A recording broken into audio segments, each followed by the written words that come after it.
Он думал, что он забуксовал. А.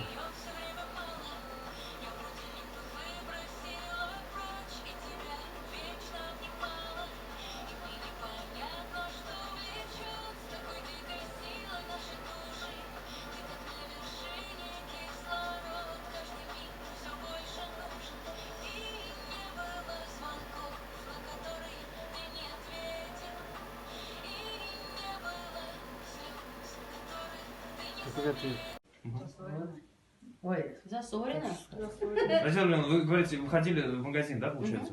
живу я на Засориной. Пошла я в магазин хлеб купить, молочка. Вот. Оттуда иду. Тут у нас сосульки сшибали. Я тут встала. И еще одна знакомая, я с ней поговорила. И пошла. Обычно мы переходим эту дорожку тут. За муравейником, знаете, наверное. Вот. Ну, стою, машины едут, они всегда ездят. И мы всегда ходим все тут. Тут уж не первый случай. Вот.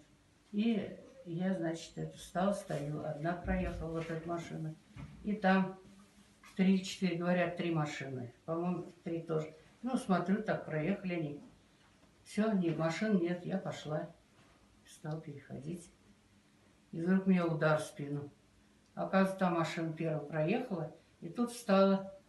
Не точно на парковке, а тут ведь не поймешь, сейчас везде парковки. Вот. И, значит, она, видно, встала. Я, может, и не думала ехать. Я не знаю, только мне удар сразу. И я упала, все. Упала.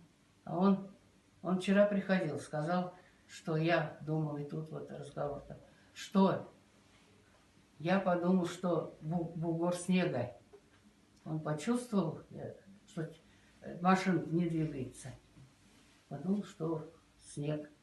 Он еще раз, а я говорю, смерть моя пришла, про себя думаю, еще удачно я легла, не легла, а упала между колесами. Ну, конечно, проехал мне он по ногам, и тут вот, и ну, ударило, говорить нечего, что там. Сознание не теряли вы? Удар. Вначале я что-то не поняла, что-то у меня темно, как показалось в глазах, а потом ничего вроде. Это не то, что ничего, я боль почувствовала, боль. Где боль, я и не пойму, то ли в теле, то ли тут. В общем, ну, весь организм.